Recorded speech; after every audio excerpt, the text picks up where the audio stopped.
Imaginez une amitié si puissante qu'elle traverse les décennies, défie Hollywood et survit même à la mort. Kevin Costner vient enfin de briser le silence sur Whitney Houston et ce qu'il révèle va vous bouleverser. Avant d'aller plus loin, abonnez-vous à Les Célébrités du Monde. Votre soutien nous permet de vous apporter chaque semaine les histoires les plus captivantes et les secrets les mieux gardés de vos stars préférées. Activez la cloche pour ne rien manquer. À Hollywood, les véritables amitiés sont aussi rares que les diamants. Dans un univers où règnent les apparences, les intérêts et l'éphémère, Kevin Costner et Whitney Houston ont construit quelque chose d'extraordinaire. Leur rencontre sur le tournage de Bodyguard n'était pas un simple contrat professionnel. C'était le début d'une histoire qui marquerait à jamais l'histoire du cinéma et de la musique. Aujourd'hui, à 69 ans, Kevin Costner est prêt à lever le voile sur les secrets de cette relation exceptionnelle. Il accepte enfin de parler de ce lien unique qui unissait deux géants du divertissement. Mais pour comprendre la profondeur de leur connexion, il faut d'abord plonger dans la vie tumultueuse de Whitney Houston, cette femme extraordinaire qui cachait tant de fragilité derrière sa voix céleste. Dans les années où Whitney Houston dominait les hit-parades, être une star signifiait vivre sous une surveillance constante. Chaque relation, chaque amitié, chaque geste était scruté, analysé, commenté. Les célébrités n'avaient pas le luxe de l'intimité. Cette réalité cruelle, Whitney l'a vécue dès ses premiers pas vers la gloire. Les premières rumeurs qui ont entouré la jeune chanteuse concernaient Robin Crawford, son assistante et confidente. Leur histoire a débuté en 1980 lors d'un été qui allait changer leur vie. Whitney n'avait que quelques années devant elle avant de devenir l'une des voix les plus reconnaissables de la planète. Robin travaillait comme conseillère dans un camp d'été à East Orange, dans le New Jersey, quand leurs chemins se sont croisés pour la première fois. Dès cet instant, une connexion profonde s'est établie entre elles, un lien qui allait durer des décennies malgré les épreuves. Robin Crawford a attendu des décennies avant de partager sa vérité. Dans ses mémoires publiées en 2019, elle a raconté une histoire d'amour adolescent, de choix difficiles et de sacrifices. Selon ses révélations, Whitney aurait pris la décision de mettre fin à toute intimité physique entre elles dès 1982, consciente que la moindre fuite pourrait anéantir sa carrière naissante. Cette décision déchirante témoignait de la pression écrasante que subissaient les jeunes stars à cette époque, obligées de choisir entre leur vérité personnelle et leur survie professionnelle.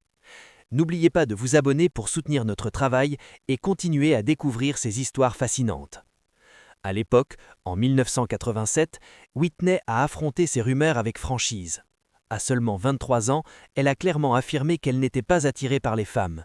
Mais Hollywood adore les histoires, et bientôt d'autres noms ont circulé. Michael Jackson, le roi de la pop lui-même, aurait partagé une brève romance avec Whitney. Leur connexion était indéniable. Deux artistes au sommet, deux âmes qui comprenaient la pression écrasante de la célébrité. Ils partageaient cette compréhension unique de ce que signifie vivre constamment sous les projecteurs, incapable de faire un pas sans que le monde entier ne vous observe. Matt Fides, l'ancien garde du corps de Michael, a même affirmé qu'une liaison secrète avait eu lieu en 1991, quelques semaines volées au ranch Neverland. Vraie histoire ou fantasme hollywoodien, personne ne le saura jamais avec certitude. Ce qui est sûr, c'est que Whitney et Michael partageaient un respect mutuel profond, une admiration qui transcendait les rumeurs et les commérages. Puis vint Bobby Brown. Leur rencontre au Soul Train Music Awards en 1989 a surpris tout le monde. Comment la princesse de la pop gospel, l'image même de la perfection et de l'élégance, pouvait-elle tomber amoureuse du bad boy du R&B ? C'était le choc des contraires, la bonne fille attirée par le rebelle. Bobby faisait partie du groupe New Edition, mais ils ne s'étaient jamais vraiment rencontrés avant cette soirée fatidique. Après la cérémonie, Whitney l'a invité à une fête, et c'est là que tout a commencé. Quelques mois plus tard, Bobby a pris son courage à deux mains et lui a demandé de sortir avec elle. Le reste, comme on dit, appartient à l'histoire. Leur mariage en 1992 a donné naissance à Bobby Christina en 1993. Mais derrière les sourires médiatiques se cachait une réalité bien plus sombre. Ce n'était pas le conte de fées que tout le monde espérait. C'était une descente aux enfers à deux, ponctuée d'addiction, de trahison et de violence. Leur relation ne correspondait pas au schéma classique de la bonne fille transformant le mauvais garçon. Au contraire, ils semblaient s'entraîner mutuellement vers des abîmes toujours plus profonds.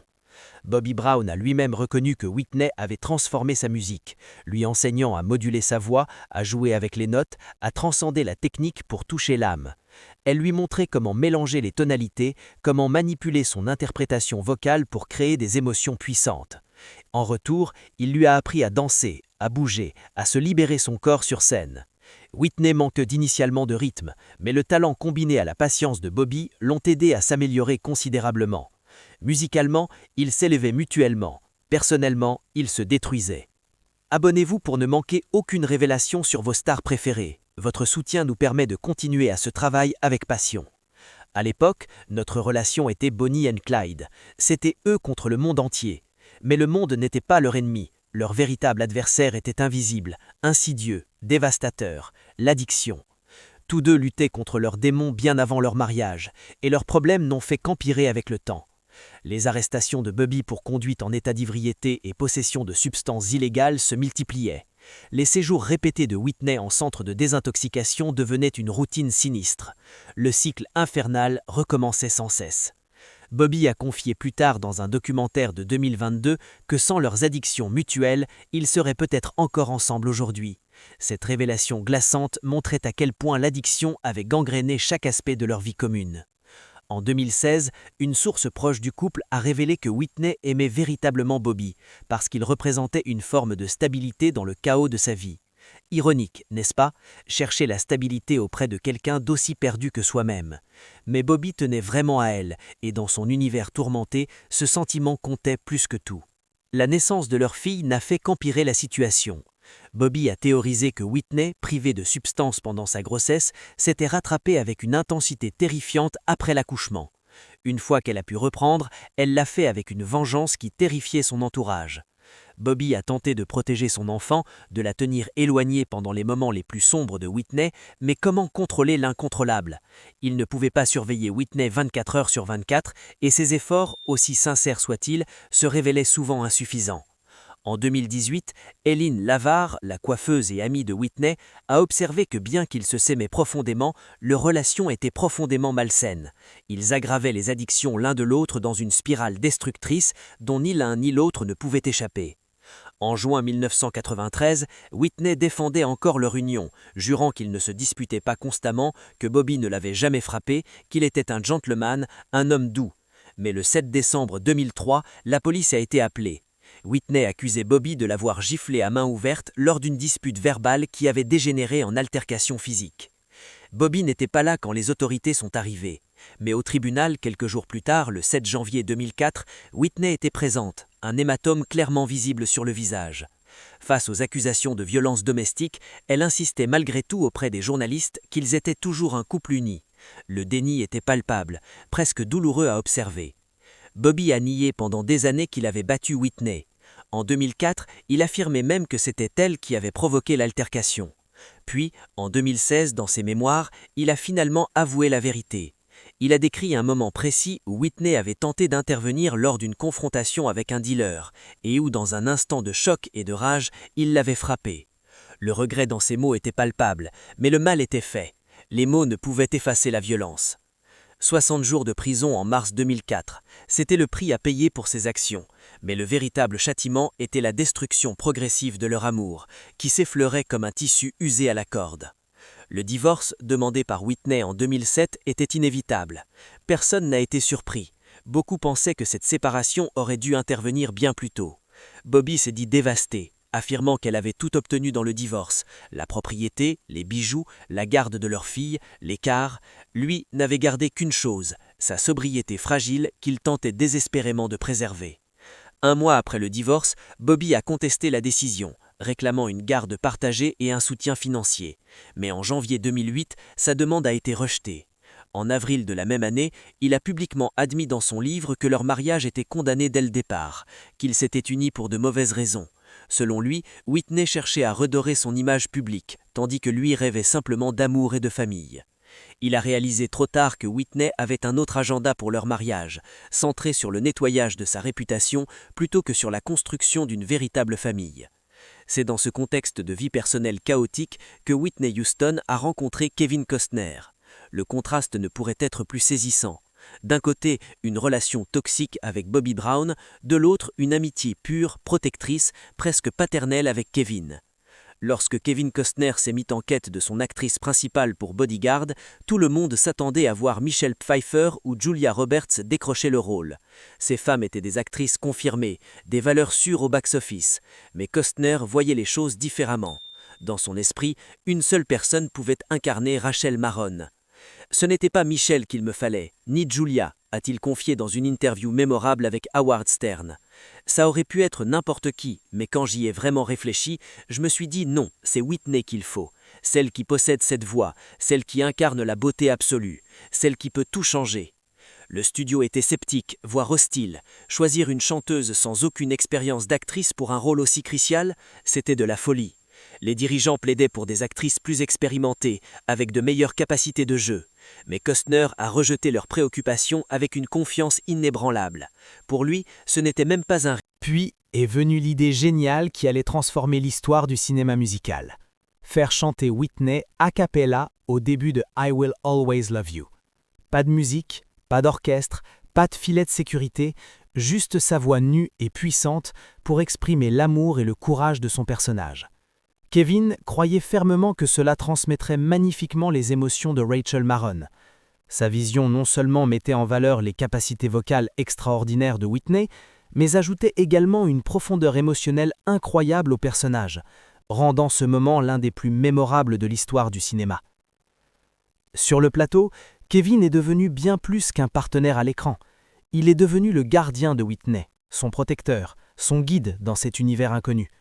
Il avait remarqué que Mick Jackson, le réalisateur, semblait intimidé par l'aura de star écrasante de la chanteuse, alors il a pris les choses en main. « J'ai commencé à la guider », a-t-il expliqué dans le podcast Armchair Expert avec Dax Shepard. « Je n'essayais pas d'usurper le rôle de mon réalisateur, mais j'avais fait une promesse à Whitney. Je lui avais juré qu'elle serait brillante dans ce film, et je tiens toujours mes promesses. » Créer une atmosphère de soutien était primordial pour Kevin. Il comprenait l'appréhension à laquelle Whitney était confrontée, débarquant pour la première fois sur un plateau hollywoodien sans aucune expérience d'actrice. Il lui dit « Tu ne peux pas avoir toute une escorte avec toi, mais je vais m'occuper de toi. S'il y a une personne importante pour toi, elle peut rester. » Kevin a insisté pour que Robin Crawford, l'assistante de Whitney, reste constamment à ses côtés sur le tournage. Ce geste a aidé à établir un sentiment de sécurité pour Whitney, lui permettant de naviguer dans les complexités de cet environnement nouveau et parfois hostile. Les instincts protecteurs de Kevin s'étendaient bien au-delà du plateau de tournage. Il est devenu, comme il l'a lui-même admis, le garde du corps imaginaire de Whitney aux yeux du public.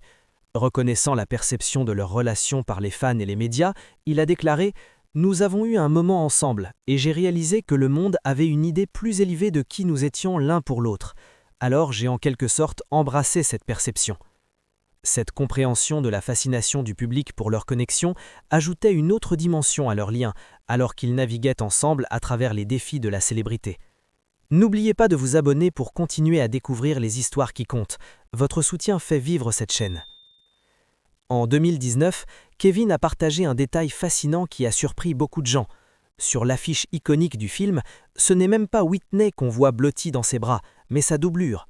Ce n'était même pas Whitney en fait, a-t-il expliqué. Elle était rentrée chez elle ce jour-là, et c'était sa doublure. Sa tête était enfouie dans mon épaule, ce qui était de toute façon approprié. Elle était effrayée, vulnérable. Mais l'image était si puissante, si évocatrice de leur connexion, que Kevin l'a choisie malgré les protestations initiales du studio. Mon ami Ben Glass a pris cette photo, et je l'ai envoyée à Warner Brothers en disant « Voilà l'affiche », parce que c'était tellement évocateur. Le studio n'aimait pas le fait qu'on ne voyait pas le visage de Whitney. Il n'aimait pas ça au début, parce qu'on ne voyait pas le visage de Whitney, a raconté Kevin. J'ai dit « Les gars, je pense que nous l'avons eu du premier coup ». Et ça a fini par devenir l'affiche officielle. Cette détermination à mettre en avant l'essence émotionnelle de leur relation, plutôt que juste les aspects superficiels, démontrait encore plus l'engagement profond de Kevin envers Whitney et leur projet commun. Il ne cherchait pas simplement à vendre un film avec un joli visage, il voulait capturer quelque chose de plus profond, de plus vrai. Leur chimie à l'écran n'était pas feinte, elle provenait d'un respect mutuel profond, d'une compréhension tacite. Kevin comprenait la pression que Whitney subissait. Il la voyait douter d'elle-même, questionner son talent, se demander si elle méritait d'être là. « Si tu as l'un moindre doute, disait-il constamment, regarde-moi et dis-le-moi. Nous nous éloignerons dans un coin et je ferai en sorte que ça aille pour toi. » Cette promesse simple et puissante a créé un espace sûr pour Whitney, lui permettant de prendre des risques et de s'épanouir. L'admiration de Kevin pour Whitney allait bien au-delà du professionnel. Il a souvent réfléchi à leur alchimie, l'attribuant en partie au génie du scénariste Lawrence Kasdan. C'était une relation très drôle et acide qui était unique, avec son propre rythme de langage que je savais créerait des étincelles. Ça a juste coïncidé avec Whitney à un moment très élevé de sa carrière, où ça a en fait créé un moment encore plus élevé pour elle. Les mots fournissent la chimie d'une certaine manière. Lors de son éloge funèbre, Kevin a révélé ses vrais sentiments. Je la voyais comme tout homme en bonne santé la verrait. Elle incarnait la beauté dans sa forme la plus pure. Ces mots, prononcés devant millions de personnes endeuillées, ont choqué certains observateurs. Certaines personnes n'étaient même pas contentes, comme il l'a confié plus tard à Square Mile, qu'il ait choisi Whitney comme son intérêt amoureux dans Bodyguard.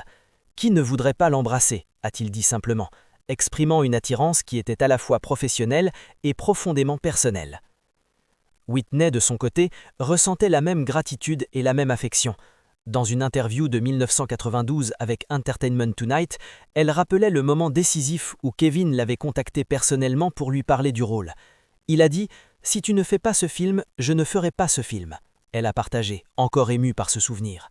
Cette déclaration soulignait l'engagement absolu de Kevin à s'assurer que Whitney, malgré son statut de novice dans le monde du cinéma, était le bon choix pour incarner Rachel Marron. Abonnez-vous pour plus de contenu émouvant. Votre soutien nous permet de vous offrir ces histoires avec passion et authenticité.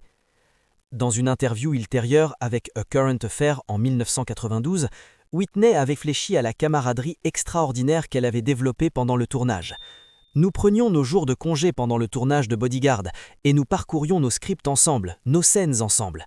Je sais que je me suis fait un ami à Hollywood pour la vie. Cette reconnaissance d'une amitié éternelle soulignait le respect et l'admiration mutuelle qu'ils avaient cultivés. Il est important de noter qu'au moment du tournage, Whitney était fiancée à Bobby Brown, qu'elle épouserait cette même année. Kevin, lui-même, était marié à sa première femme, Cindy Silva, avec qui il avait 3 enfants. Leur relation, bien que dompte et clairement affectueuse, était renracinée dans l'admiration professionnelle et l'amitié authentique plutôt que dans une implication romantique. Le mariage de Kevin avec Cindy Silva s'est terminé en 1994, mais il est crucial de comprendre que leur séparation était attribuée à d'autres problèmes, notamment des rapports sur un spectacle privé avec une danseuse exotique qui aurait été la goutte d'eau qui a fait déborder le vase. Leur divorce n'avait rien à voir avec une implication romantique entre Kevin et Whitney. Kevin lui-même a toujours maintenu cette distinction, insistant sur le fait que son soutien indéfectible à Whitney était purement basé sur son désir de la voir succéder en tant qu'actrice et de préserver sa dignité et sa confiance dans un environnement qui pouvait être impitoyable. Leur connexion allait bien au-delà des limites typiques des relations hollywoodiennes, marquées par une authenticité rare et un engagement commun envers leur métier. Le 11 février 2012, le monde s'est arrêté de tourner. Whitney Houston a été retrouvée sans vie dans sa baignoire de l'hôtel Beverly Hilton à Beverly Hills, Californie. Noyade accidentelle, aggravée par une maladie cardiaque et la présence de cocaïne dans son organisme. La nouvelle a frappé comme un coup de tonnerre, laissant des millions de fans sous le choc à travers le monde. La veille, elle avait parlé avec sa mère Sissy vers 15h15. Tout semblait normal, leur conversation apparemment ordinaire. 30 minutes plus tard, son assistante la trouvait inanimée, submergée dans l'eau. Les secours sont arrivés en 2 minutes à peine. Trop tard. À 15h59, Whitney Houston était déclarée morte. Le drame américain s'éteignait dans une baignoire d'hôtel, tragédie ultime pour une des plus grandes voix de tous les temps. Le rapport du médecin légiste, long de 42 pages, a révélé les détails effrayants de ces derniers moments. De l'eau dans les poumons, confirmant qu'elle était encore vivante et consciente quand elle a été submergée dans l'eau. Des traces de cocaïne, de marijuana, de Xanax, de Benadryl, de Flexeral. Un cocktail toxique qui, combiné à sa maladie cardiaque chronique, avait créé la tempête parfaite. Le médecin légiste en chef du comté de Los Angeles, Craig Harvey, a expliqué « Il y avait de l'eau trouvée dans ses poumons, ce qui nous a indiqué qu'elle était encore vivante quand elle a été submergée dans l'eau. Il a ajouté que les niveaux de cocaïne dans son corps n'étaient pas nécessairement mortels en eux-mêmes, mais l'utilisation chronique, combinée à une maladie cardiaque préexistante, compliquait dramatiquement son état. L'assistant du médecin légiste, Ed Winter, a élaboré plusieurs scénarios potentiels. Avait-elle perdu conscience à cause de l'intoxication de cocaïne? Avait-elle subi une crise cardiaque soudaine avant de glisser sous l'eau? Les médecins légistes ont proposé ces théories, mais aucune certitude absolue n'a pu être établie. Le mystère de ces derniers instants demeure. Le jour précédant sa mort, Whitney a assisté aux répétitions de la fête pré-Grammy de Clive Davis, où elle a interagi joyeusement avec les chanteuses Brandy et Monica. Le 10 février, elle a donné sa dernière performance publique, en chantant Jesus Loves Me aux côtés de Kelly Price lors de cette même fête. Personne ne pouvait imaginer que c'était ses derniers moments sur scène, ses dernières notes offertes au monde. Soutenez notre chaîne en vous abonnant. Votre engagement nous permet de continuer à raconter ces histoires avec respect et authenticité. Lorsque la nouvelle du décès de Whitney a éclaté, elle a provoqué une onde de choc dans la communauté musicale mondiale et chez ses innombrables fans. Clive Davis, son mentor de longue date, a pris la décision controversée de poursuivre la fête pré-Grammy ce soir-là, rendant un hommage à Whitney malgré le fait que son corps se trouvait encore dans l'hôtel, à quelques étages au-dessus de la salle de réception. « À maintenant, vous avez tous appris la tragique nouvelle du décès de notre bien-aimé Whitney », a-t-il déclaré aux participants, sa voix chargée d'une émotion palpable. La soirée s'est poursuivie, mélange étrange de célébration et de deuil, de musique et de larmes. Dans les jours qui ont suivi, des hommages ont afflué du monde entier. Mariah Carey a tweeté « Elle ne sera jamais oubliée en tant que l'une des plus grandes voix à avoir jamais foulé la terre ». Oprah Winfrey a réfléchi avec émotion « Pour moi, Whitney était la voix. Nous avons eu la chance d'entendre une part de Dieu chaque fois qu'elle chantait. » Ces mots résumaient ce que des millions de personnes ressentaient, qu'une partie du divin venait de quitter notre monde. Les funérailles de Whitney ont eu lieu le 19 février à Newark, dans le New Jersey, dans la même église où elle avait chanté enfant dans la chorale, sa voix d'ange remplissant déjà les espaces sacrés. Le service a présenté des performances émouvantes d'artistes notables dont Alicia Keys, qui a chanté avec des larmes coulant sur ses joues, et Stevie Wonder, qui a évoqué son profond chagrin avant d'interpréter Ribbon in the Sky, sa voix tremblante d'émotion. Mais c'est le discours de Kevin Costner qui restera gravé dans toutes les mémoires comme le moment le plus puissant de cette journée déchirante. Kevin Costner n'était pas sûr de vouloir parler. Le poids de la douleur, l'ampleur de la perte, tout semblait trop lourd à porter. Il a appelé Dionne Warwick, la cousine de Whitney, pour lui demander conseil, cherchant une direction dans son chagrin. « Parle simplement avec ton cœur », lui a-t-elle répondu doucement. C'est exactement ce qu'il a fait. Pendant 17 minutes qui ont semblé suspendre le temps, Kevin a parlé. Pas de notes soigneusement préparées, pas de discours répétés et polissés, juste son cœur ouvert, saignant devant des millions de personnes qui regardaient à travers le monde. « Whitney, si tu pouvais m'entendre maintenant, a-t-il commencé, la voix tremblante mais déterminée, je te dirais que tu n'étais pas seulement assez bonne, tu étais exceptionnelle. Tu n'étais pas seulement jolie, tu étais aussi belle qu'une femme pouvait l'être. Et les gens ne t'appréciaient pas simplement Whitney, ils t'adoraient. » Il a raconté les larmes qu'elle versait sur le plateau de Bodyguard, ses doutes constants qui la rongeaient, son manque cruel de confiance en elle malgré son talent évident. L'une des plus grandes stars pop du monde ne pensait pas qu'elle était assez bonne, a-t-il dit, la voix brisée par l'émotion, laissant cette réalité tragique résonner dans le silence de l'église. Puis il a rappelé son courage extraordinaire, sa volonté de prendre des risques malgré ses peurs. Tu as chanté cette maudite chanson entière sans accompagnement musical. Tu as porté ce film sur tes épaules. Beaucoup d'hommes principaux auraient pu jouer mon rôle, Whitney, mais toi, je crois sincèrement que tu étais la seule qui pouvait incarner Rachel Marron à ce moment-là. N'oubliez pas de vous abonner. Votre soutien nous permet de partager ces histoires importantes avec respect et authenticité. Kevin a également évoqué ce qu'il partageait de plus intime et de plus sacré, leur foi commune. Nous avons tous deux grandi dans des églises baptistes, a-t-il confié, un sourire triste aux lèvres. C'était facile pour nous de rire ensemble. L'église était ce que nous connaissions, c'était notre lien privé, notre refuge commun.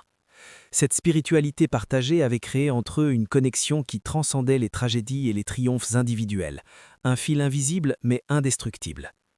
Puis est venu l'adieu, les mots les plus difficiles qu'il ait à jamais à prononcer. « Pars maintenant, Whitney, pars, escorté par une armée d'anges vers ton Père céleste, et quand tu chanteras devant lui, ne t'inquiète pas, tu seras parfaite. » Ces mots, prononcés avec une tendresse infinie, ont fait pleurer l'assistance entière, un océan de larmes pour une voix qui ne chanterait plus jamais sur Terre. Plus d'une décennie après la mort de Whitney Houston, elle est toujours célébrée comme l'une des plus grandes chanteuses de tous les temps. Son influence dans l'industrie musicale et la culture populaire reste profonde et indélébile. Elle continue d'inspirer des films, des documentaires, des sorties musicales posthumes et des initiatives caritatives qui portent son nom et ses valeurs. 10 ans après la tragédie, Kevin Costner parle encore d'elle avec la même émotion intacte, comme si la blessure était toujours aussi fraîche. En 2022, lors du 30e anniversaire de Bodyguard, il a posté sur Instagram « Je ne pourrais pas être plus heureux que nous puissions tous revivre ce film et la magie qui s'est opérée quand Whitney s'est placée devant la caméra pour la première fois. » Dans une interview avec Entertainment Weekly sur le tapis rouge, il a résumé leur héritage commun avec une simplicité poignante. « Nous avons capturé un moment d'elle dans ce film que personne n'oubliera jamais. Et je pense que lorsque les films fonctionnent au mieux, c'est exactement ce qui peut arriver. C'est la magie du cinéma. » La perte de Whitney a été suivie d'une seconde tragédie déchirante qui a brisé le cœur de tous ceux qui l'avaient connue. En 2015, Bobby Christina Brown, sa fille unique, est décédée à seulement 22 ans dans des conditions tragiquement similaires à celles de sa mère. Retrouvée inconsciente dans sa baignoire, elle n'a jamais repris connaissance, plongeant dans un coma dont elle ne s'est jamais réveillée. L'histoire se répétait de la manière la plus cruelle qui soit, comme si une malédiction pesait sur cette famille brisée. Le biopic de 2022, I Wanna Dance with Somebody, avec Naomi Ackie dans le rôle de Whitney, a tenté de capturer l'humanité complète de la chanteuse. L'actrice a exprimé son espoir que Whitney aurait été satisfaite de sa performance. « J'espère qu'elle aurait dit « Ok, tu as fait quelque chose », a-t-elle déclaré avec humilité. Mais elle pourrait avoir plein de notes et je serais juste comme « Super, faisons-en un autre, dirige-moi et nous pouvons le refaire ». La réalisatrice Cassie Lemons a partagé que son objectif principal était de montrer Whitney non seulement comme une artiste légendaire, mais également comme une mère aimante, une fille dévouée, une sœur protectrice, une amie fidèle, une amante passionnée et une épouse imparfaite, toutes les facettes d'une femme complexe, magnifique et profondément humaine. L'histoire de Kevin Costner et Whitney Houston nous rappelle qu'à Hollywood, au milieu des lumières aveuglantes, des contrats calculés et des illusions soigneusement construites, peuvent naître des connexions authentiques et éternelles qui défient toute logique commerciale. Leur amitié n'était pas parfaite, elle était vraie, et c'est précisément ce qui la rendait si précieuse. Kevin n'a pas sauvé Whitney de ses démons les plus dorses, personne n'aurait pu accomplir cet exploit impossible. Mais il lui a offert quelque chose de précieux et de rare, un espace de sécurité, de confiance absolue, de respect inconditionnel dans un monde qui jugeait constamment. Whitney Houston reste l'une des plus grandes voix de tous les temps, une force de nature qui a touché des millions d'âmes. Sa musique continue d'inspirer, de guérir, de transformer des vies à travers le monde. Son histoire, avec toutes ses lumières éblouissantes et ses ombres terrifiantes, demeure un testament puissant sur le prix écrasant de la célébrité, la force salvatrice de l'amitié véritable et l'importance vitale de la compassion humaine. Et vous, quel moment de la carrière extraordinaire de Whitney Houston vous a le plus marqué ? Quels souvenirs gardez-vous précieusement de sa voix, de sa présence, de son héritage ? Partagez vos histoires et vos émotions dans les commentaires ci-dessous. Nous aimerions entendre comment Whitney a touché votre vie.